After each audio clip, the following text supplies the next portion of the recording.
How to buy a passport using real estate. If you want to get a second citizenship, and you've heard that you can get citizenship in the Caribbean, in countries like St. Kitts and Nevis, but you don't want to donate 200, 250, 300,000 US dollars to a country, you want to do it through real estate. You can, through the Caribbean. It's a bit complicated. You might buy a property that is overvalued.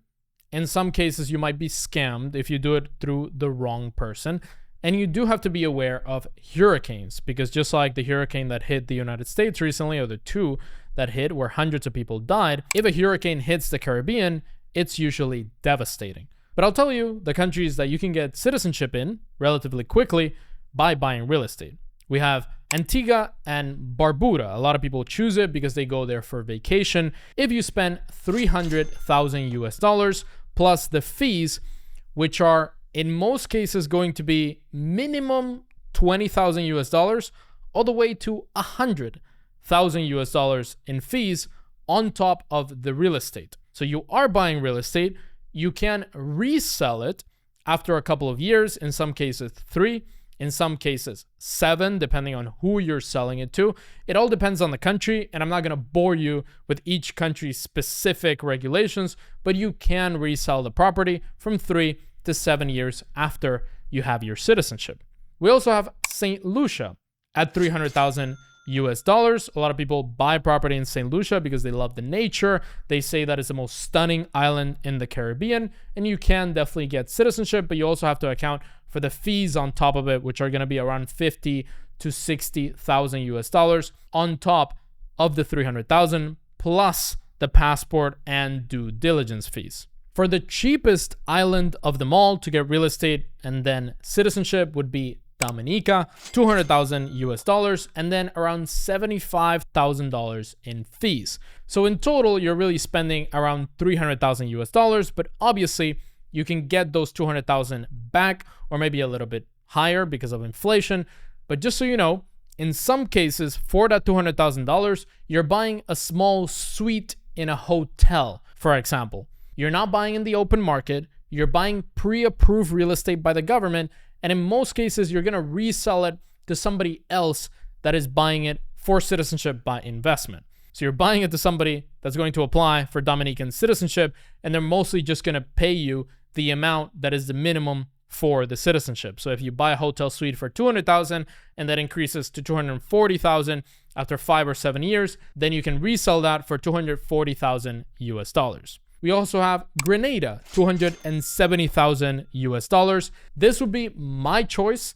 If I was buying property in the Caribbean, I decided to do it by donation.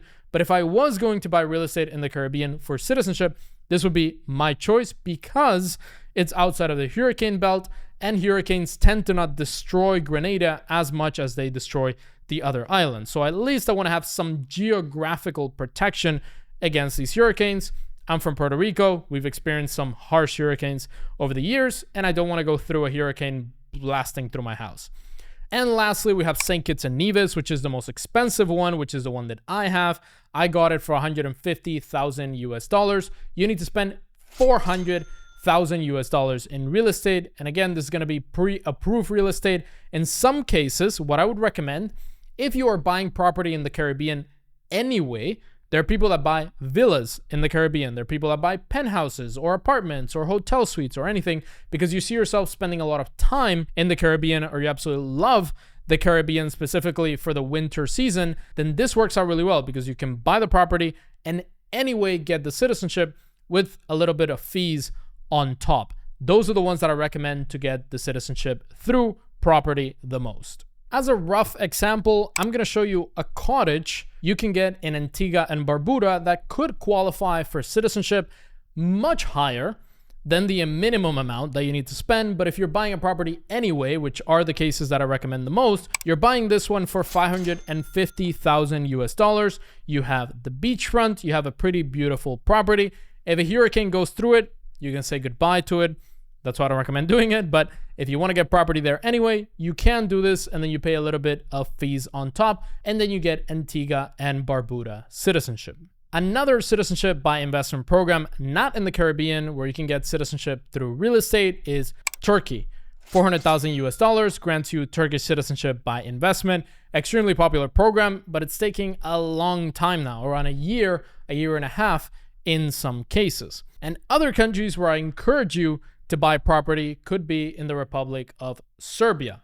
I promote Serbia a lot. They have a very strong passport. You can get residency through property investment. And if you are buying property and you are contributing to society in other ways, you could potentially get Serbian citizenship, which I think is one of the best citizenships to have around the world. You have access to both parts of the world. It's an EU candidate, but it probably won't join the European Union, so it's not going to be under the EU policies. And it's a country that is well known around the world. So if you're traveling with a Serbian passport, it's much better to travel with a Serbian passport than it is with a St. Kitts passport, where a lot of countries around the world don't even know that that's a country. And lastly, Egypt also has a citizenship by investment program, although frankly, it's laughable. 300,000 US dollars gets you Egyptian citizenship, but honestly, I don't recommend it to pretty much anybody. If you want to get a second passport and you want to see all the countries around the world that offer citizenship by investment, where you can give money to a country and get a second passport and a second citizenship in as little as 1 or 2 months, in most cases less than 12 months, you can check out this video right here. 10 passports that you can get in less than 12 months by investing into a country and getting that passport in return. Check it out right here.